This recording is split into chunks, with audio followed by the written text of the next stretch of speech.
ಯುವತಿಯ ಮೇಲೆ ನಾಲ್ವರು ಅತ್ಯಾಚಾರಕ್ಕೆ ಯತ್ನಿಸಿ ನಂತರ ಆಕೆಯ ಕಿವಿಗಳನ್ನು ಕತ್ತರಿಸಿದ ಹೀನಾಯ ಘಟನೆ ಉತ್ತರ ಪ್ರದೇಶದ ಭಾಗಪತ್ನಲ್ಲಿ ನಡೆದಿದೆ. ಅತ್ಯಾಚಾರ ಮಾಡೋಕೆ ಬಂದವರಿಂದ ತಪ್ಪಿಸಿಕೊಳ್ಳೋಕೆ ಯುವತಿ ಪ್ರಯತ್ನ ಪಟ್ಟಾಗ ಕಾಮುಕರು ಚಾಕುವಿನಿಂದ ಆಕೆಯ ಎರಡೂ ಕಿವಿಗಳನ್ನು ಕಟ್ ಮಾಡಿ ಹಾಕಿದ್ದಾರೆ.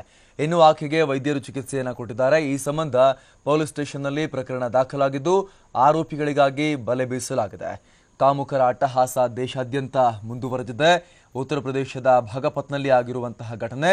ನಾಲ್ವರು ಕಾಮುಕರ ತಂಡ ಯುವತಿಯ ಮೇಲೆ ಅತ್ಯಾಚಾರಕ್ಕೆ ಪ್ರಯತ್ನವನ್ನ ಪಟ್ಟಿದೆ. ಆದರೆ ಯುವತಿ ಪ್ರತಿಭಟಿಸಿದಾಗ ವಿರೋಧಿಸಿದಾಗ ಆಕೆಯ ಕಿವಿಯನ್ನ ಚಾಕು ತೆಗೆದು ಆಕೆಯ ಕಿವಿಯನ್ನೇ ಕತ್ತರಿಸಿ ವಿಕೃತಿಯನ್ನ ಪೈಶಾಚಿಕ ಮನಸ್ಥಿತಿಯನ್ನ ಈ ಕಾಮುಕರು ಪ್ರದರ್ಶನವನ್ನ ಮಾಡಿದ್ದಾರೆ.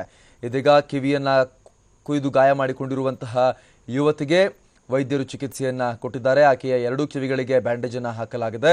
ನಿಜಕ್ಕೂ ಕೂಡ ಅತ್ಯಂತ ಅಮಾನವೀಯ ಹೀನಾಯ ಪೈಶಾಚಿಕ ಕೃತ್ಯವನ್ನ ಇಲ್ಲಿ ಮಾಡಲಾಗಿದೆ. ಈ ಆರೋಪಿಗಳಿಗೋಸ್ಕರ ಈಗ ಪೊಲೀಸರು ಹುಡುಕಾಟವನ್ನ ನಡೆಸ್ತಾ ಇದ್ದಾರೆ.